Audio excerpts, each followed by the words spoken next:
Baik, kita lanjutkan ya. Tadi soal tantangan, mungkin Mas Diro dan Mas David itu.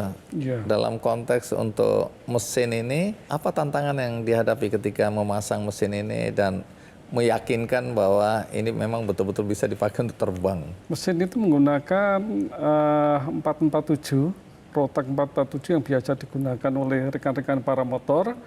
Itu mesin bekas. Jadi saya sama David itu mencoba mengembangkan dari mesin bekas itu biar bisa jadi normal dengan banyak part yang ditambahi seperti mesin yang dulunya tidak starter, kemudian dibikin tambahan starter, dan kemudian yang dulunya platinnya ke platina kemudian diganti dengan CDI, dan hasilnya lumayan bagus dari hasil yang dulu tidak pernah hidup dan sekarang bisa dihidupkan. Akhirnya diuji menjadi kekuatan trustnya mencapai yang kita harapkan. Seperti yang pernah dicoba itu untuk mengangkut satu penumpang bisa terbang gitu kan. Oke, jadi semua bisa dikerjakan di bengkel motor itu ya? Iya betul. Waktu terbang dan rame-rame viral videonya itu uji coba yang keberapa? Apakah yang pertama atau sebenarnya udah beberapa kali? Itu sudah beberapa kali sih kalau untuk terbangnya. Namun sebelum terbang pun kita harus sudah diuji coba dengan beban. Jadi maksudnya pesawat itu kita gantung dengan disangga pada posisi sayap, kemudian kita bebanin pesawat tersebut dengan kantong pasir. Jadi untuk memastikan memang sayap ini kuat menahan beban yang nantinya kita harapkan ketika terbang gitu. Jadi sudah kita simulasikan dulu. Jadi seperti yang tadi Pak Sudiro ceritakan tentang bagaimana kita mencapai daya dorong pesawat ini supaya bisa terbang. Nah, kita bisa banding-bandingkan dengan pesawat-pesawat yang lain seperti Cessna misalnya. Jadi dengan berat sekian kita butuh daya dorong dari mesin ini sekian kilogram gitu. Jadi itu juga kita uji beberapa kali sampai setting mesin ini betul-betul pas, sudah mencukupi daya tariknya untuk menerbangkan pesawat ini gitu. Anda punya izin untuk mengemudikan pesawat ya? Pesawat jenis apa itu? Di Indonesia saya pesawat sport aircraft. Jadi ada satu kategori license di Indonesia yaitu Sport Pilot License. Itu adalah kategori pilot license yang terendah di Indonesia khusus untuk menerbangkan pesawat dengan kapasitas 2 penumpang aja. Anda dapatkan dari mana ini license-nya? Dari Jogja Flying Club dan FASI, Federasi Aerosport Indonesia. Oke, jadi Anda sudah terbiasa menerbangkan pesawat? Siap. Tapi waktu uji coba katanya bukan Anda yang nerbangin. Bukan. Ya? Berarti Anda sebenarnya takut jatuh ini. Curang ini. Jadi kenapa bukan Anda yang uji coba? Kenapa orang lain? Siapa yang menguji coba ini?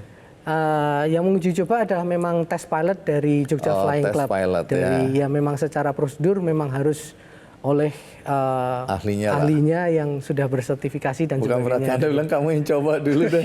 Kalau kamu nggak jatuh berarti aman. Enggak ya, memang aturan mainnya begitu. Karena lepas dari ini ultralight, tapi tetap aja aturan penerbangan harus sesuai prosedur. Harus sesuai prosedur ya. Jadi setelah diuji coba, dianggap berhasil atau ada kekurangan yang mau disempurnakan? Secara terbang, performa terbang sudah mencukupi.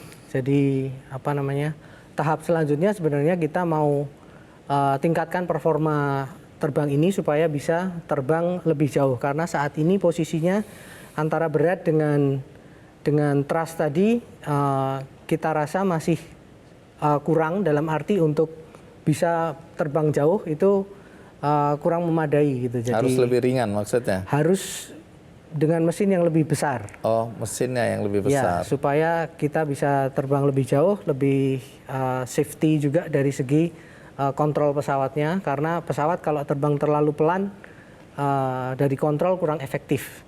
Ada rencana nggak untuk kemudian memproduksi lebih atau hanya untuk main-main aja, untuk hobi ini? Kalau harapan kita sih sebenarnya, visi saya sih untuk kalau bisa kita memproduksi pesawat lokal, karena kawan-kawan di klub ataupun di umum lainnya merasa pesawat, untuk mendapatkan pesawat itu masih biayanya tinggi gitu. Jadi saya ingin bisa menyediakan pesawat lokal yang untuk belajar terbang di Indonesia buatan lokal tanpa harus impor. Harapannya sih seperti itu, idealisnya. Cuma nah, kalau teman-teman biasa pakai pesawat-pesawat yang dibuat latihan atau dibuat terbang itu ya, itu pesawat buatan mana dan berapa rata-rata harganya? Di kawan-kawan biasanya buatan Eropa atau Amerika itu rata-rata mungkin 1M minimal 500 sampai 1,5 M, 2 M gitu. Nah, kalau pesawat buatan Anda dan teman-teman ini berapa habis modalnya nih? Kita di sekitar 150 sampai 200 juta. Oke, bisa dapat 5 pesawat. Siap. Harapannya begitu. Baik, terus ada kan usulan kemudian, ini jangan cuma satu seat dong untuk satu orang, bikin 2 supaya bisa kayak jadi pesawat latih gitu ya. Itu terpikirkan nggak itu?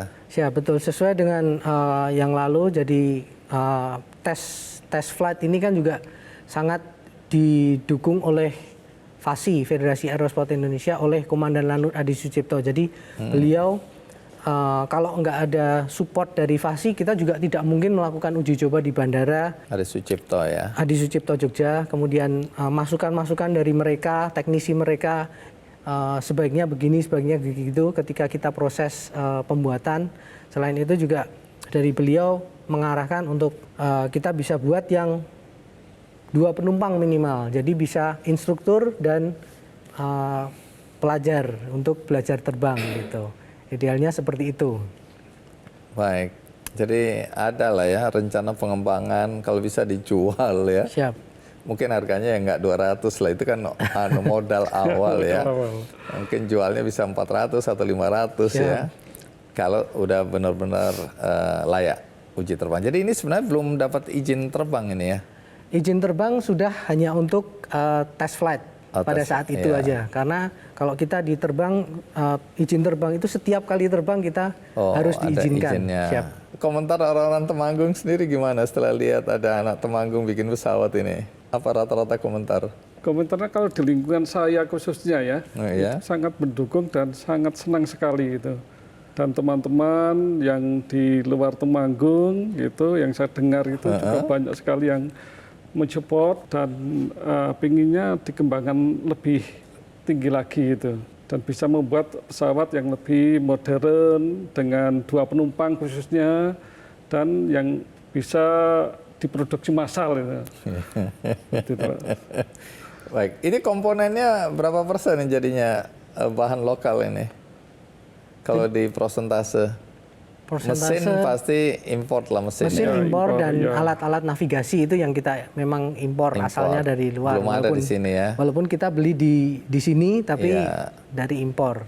Mungkin buatan sekitar luar. 80% ya, karena dari rangka, dari sayap, kain dan sebagainya itu mayoritas memang kita produk buat lokal. Sendiri, betul-betul dari pipa, dari kain, menjahit sendiri dan sebagainya.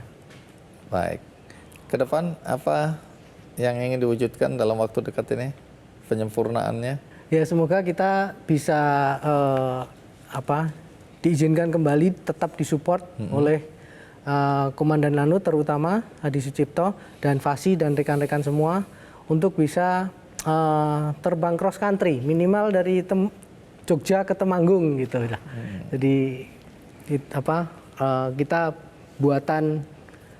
pesawat buatan Temanggung mendarat di Temanggung, harapan kita seperti itu. Kalau mau mendarat di Purwokerto kabari saya ya. Siap. Itu runway-nya perlu berapa panjang itu kalau pesawat gini nih?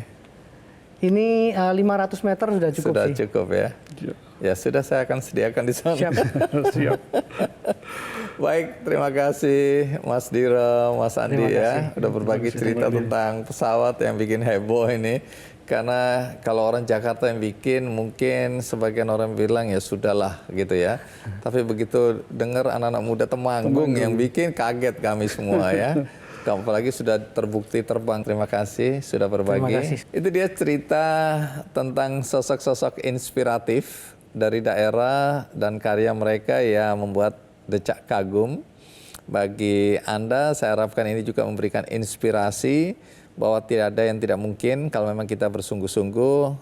Apapun Anda, apapun latar belakang Anda, pendidikan Anda, dan siapapun Anda, kalau punya ide-ide kreatif dan berusaha mewujudkan, akhirnya bisa juga terwujud. Mudah-mudahan ini memberikan pemahaman yang benar tentang bagaimana kita memperjuangkan gagasan kita agar terwujud. Dan bagi Anda tadi yang tidak menonton dari awal, jangan khawatir karena ada tayang ulangnya di metrotvnews.com.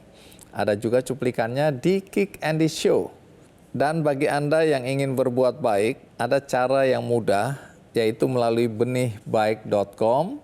Di sini ada pemberdayaan masyarakat untuk penyandang disabilitas, dalam hal ini tunanetra, yang digagas oleh Yayasan Cinta Anak Bangsa atau YCAP. Melalui program Bersama Pejuang Anak Bangsa, YCAP mendirikan rumah belajar batik Bojong Bata di Kabupaten Pemalang, Jawa Tengah.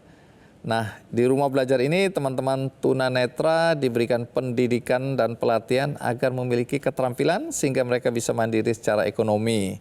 Cara mudah untuk membantu, sekali lagi tinggal klik benihbaik.com. Nanti ada campaign judulnya Bantu Tunanetra Agar Berdaya Berkarya untuk membatik dengan tagar Batik Bercerita. Itu dia informasi yang saya berikan jika Anda ingin berbuat baik.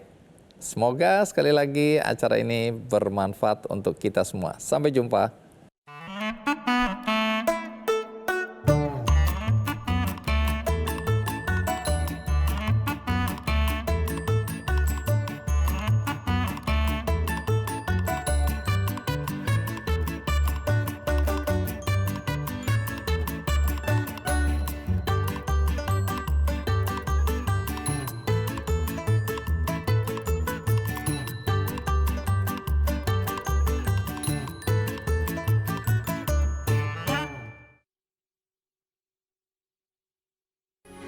Metro TV,